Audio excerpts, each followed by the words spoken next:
Assalamualaikum warahmatullahi wabarakatuh.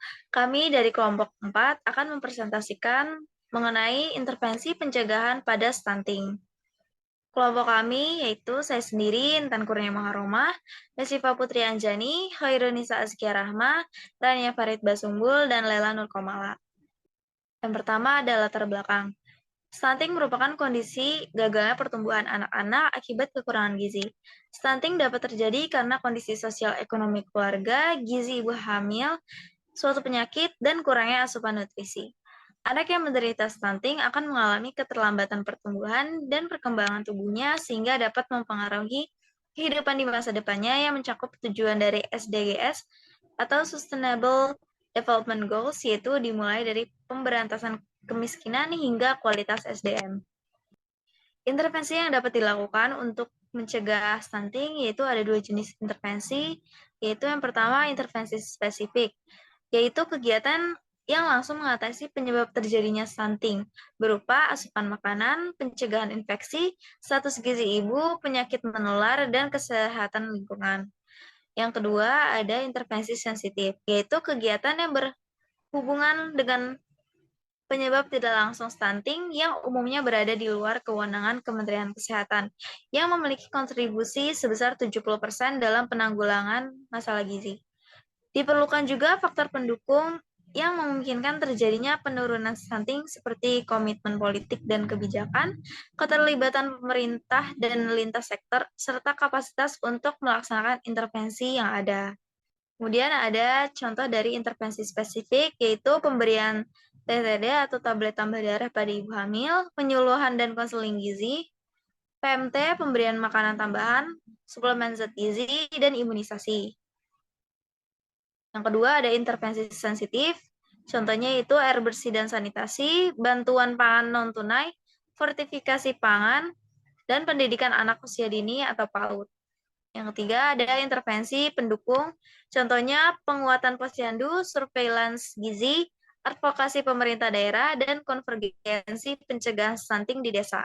Untuk intervensi spesifik, yang pertama pemberian tablet tambah darah pada ibu hamil. Ibu hamil berisiko anemia karena kebutuhan zat besi yang meningkat. Anemia pada ibu hamil berdampak pada pertumbuhan dan perkembangan janin serta berpotensi menimbulkan komplikasi kehamilan dan persalinan. Ibu hamil dianjurkan mengkonsumsi tablet tambah darah sebanyak 90 tablet atau lebih selama masa kehamilannya untuk mencegah anemia saat hamil. Kemudian penyuluhan dan konseling gizi. Yang pertama yaitu ASI eksklusif. Pemberian ASI eksklusif pada bayi usia 0 sampai 6 bulan sangat penting tidak hanya untuk meningkatkan status gizi tetapi juga untuk kelangsungan hidup atau survival bayi. Untuk itu diperlukan promosi dan edukasi untuk memberikan ASI eksklusif melalui konseling menyusui oleh tenaga kesehatan terlatih maupun promosi di media massa cetak. Dia 6-11 bulan, kontribusi ASI pada pemenuhan kebutuhan gizi hanya 2/3, sedangkan sepertiganya harus dipenuhi dari MPASI. Pada saat bayi berusia 12-23 bulan, 2/3 pemenuhan kebutuhan gizi berasal dari MPASI. MPASI harus memenuhi kebutuhan karbohidrat, protein, vitamin, dan mineral. Kemudian, pemberian makanan tambahan atau PMT. Pemberian makanan tambahan dilakukan kepada ibu hamil yang mengalami kurang energi kronik atau KEK. Ibu yang mengalami KEK beresiko untuk melahirkan bayi berat lahir rendah atau BBLR, sehingga untuk mencukupi kebutuhan gizi ibu hamil, KEK diberikan makanan tambahan ibu hamil. Sementara PMT pada balita diberikan pada balita kurus usia 6-59 bulan yang tidak rawat inap dan tidak rawat jalan. Selanjutnya, suplementasi zat gizi. Suplementasi mikronutrien terdiri dari suplementasi kalsium untuk ibu hamil serta suplementasi kapsul vitamin A, suplementasi taburia, dan suplementasi zinc. Pemberian vitamin A dilakukan terintegrasi dengan pemberian obat cacing dan imunisasi campak. suplementasi zinc untuk pengobatan diare. Taburia mengandung 12 macam vitamin dan 4 jenis mineral yang sangat dibutuhkan untuk tumbuh kembang dan mencegah terjadinya anemia pada balita. Taburia diberikan kepada anak dengan menambahkannya pada sarapan pagi yang disiapkan di rumah. Selanjutnya, imunisasi. Ibu hamil juga harus mendapatkan imunisasi tetanus toksid untuk menghindari tetanus neonatorium. Pada saat pemeriksaan kehamilan pertama, ibu hamil akan ditanyai mengenai status imunisasi tetanusnya. Ibu hamil minimal memiliki status imunisasi tetanus toksoid agar memiliki perlindungan terhadap infeksi tetanus. Selanjutnya yaitu intervensi sensitif. Yang pertama adalah penyediaan air bersih dan sanitasi. Penyediaan air bersih dan sanitasi memiliki peran penting dalam upaya pencegahan infeksi penyakit. Infeksi berulang yang terjadi dalam waktu cukup lama bisa menjadi faktor pemicu terjadinya stunting. Upaya untuk menyediakan sarana air bersih dan sanitasi baik di pedesaan maupun di perkotaan dilakukan antara lain melalui program penyediaan air minum dan sanitasi berbasis masyarakat atau PAMSIMAS dan program sanitasi total berbasis masyarakat atau STBM. Yang kedua yaitu bantuan pangan non-tunai. Bantuan pangan non-tunai atau BPNT adalah bantuan sosial pangan dalam bentuk non-tunai dari pemerintah yang diberikan kepada keluarga penerima manfaat atau KPM setiap bulannya bertujuan untuk mengurangi beban pengeluaran dan penyediaan makanan yang lebih bergizi dengan menyediakan beras dan telur untuk keluarga miskin. Melalui BPNT, masyarakat dapat memperoleh nutrisi yang lebih seimbang, karena tidak hanya memenuhi kebutuhan karbohidrat melalui beras, tetapi juga bahan pangan lainnya seperti telur yang tinggi protein. Oleh karena itu, kehadiran BPNT bagi keluarga prasejahtera sangat penting untuk mencukupi kebutuhan gizi mereka. Yang ketiga adalah fortifikasi bahan pangan. Fortifikasi adalah pengayaan zat gizi, terutama vitamin dan mineral ke dalam bahan pangan tertentu yang banyak dikonsumsi masyarakat luas.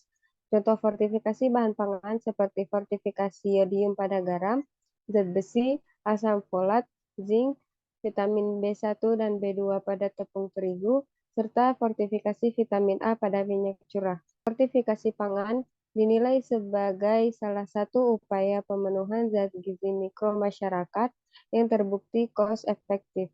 Hal ini karena fortifikasi dilakukan pada bahan pangan yang dikonsumsi masyarakat luas, terutama oleh penduduk yang kurang mampu. Kedepannya, masih terdapat beberapa bahan pangan lain yang potensial untuk difortifikasi seperti beras. Selanjutnya, yang keempat yaitu pendidikan anak usia dini. Upaya penurunan stunting di PAUD dan Bina Keluarga Balita ditempuh dengan dua pendekatan, yaitu dengan penyediaan makanan bergizi seimbang sesuai dengan kondisi pertumbuhan anak, dan pengenalan makanan seimbang dan faktor terkait stunting lainnya melalui alat permainan edukatif yang digunakan oleh posyandu. Mengingat periode emas pertumbuhan dan perkembangan terjadi sampai anak berusia 2 tahun, maka prioritas peningkatan status gizi anak adalah melalui pemberian MPASI dan makanan yang memenuhi prinsip gizi seimbang. Selanjutnya ada intervensi pendukung, yaitu penguatan posyandu.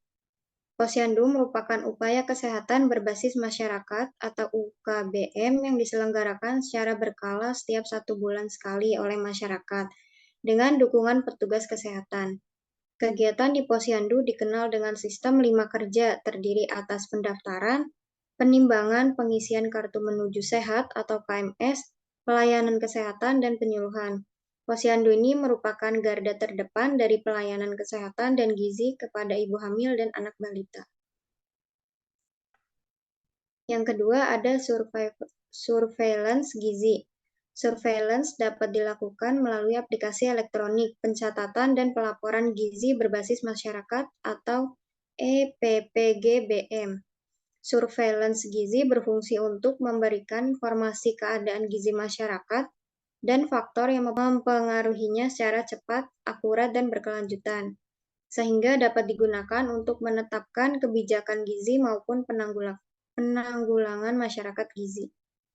Yang ketiga ada advokasi pemerintah daerah.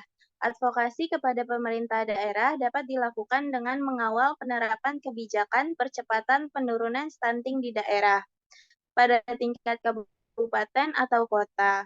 Dilakukan 8 aksi integrasi, yaitu analisis situasi, penyusunan rencana kegiatan, rembuk stunting, selanjutnya peraturan bupati atau wali kota tentang kewenangan desa dalam percepatan penurunan stunting, pembinaan kader pembangunan manusia, selanjutnya sistem manajemen data stunting, pengukuran dan publikasi data stunting, dan review kinerja tahunan. Yang terakhir dari intervensi pendukung, yaitu konvergensi pencegahan stunting di desa. Pengertian konvergensi intervensi pada sasaran adalah bahwa setiap ibu hamil, ibu menyusui, ibu nifas, dan anak usia 0-23 bulan mendapatkan akses layanan atau intervensi yang diperlukan untuk penanganan stunting secara terintegrasi. Kepala desa merekrut kader pembangunan manusia atau KPM yang bertugas untuk memfasilitasi aksi konvergensi penurunan stunting di tingkat desa, mulai dari proses perencanaan, pelaksanaan kegiatan, dan pemantauan, serta berkoordinasi dengan pelaku program dan lembaga lainnya, seperti bidan desa, petugas puskesmas, seperti ahli gizi, perawat, dan sanitarian. Selanjutnya ada guru PAUD dan aparat desa. Selanjutnya, hasil yang diharapkan yaitu meningkatnya konsumsi gizi, pola asuh yang baik, pelayanan kesehatan yang bagus, dan kesehatan lingkungan yang bagus. Selanjutnya, intervensi yang dilakukan ini untuk perbaikan asupan gizi, untuk mencegah anemia, berat badan lahir rendah, diare, kecacingan, dan gizi buruk.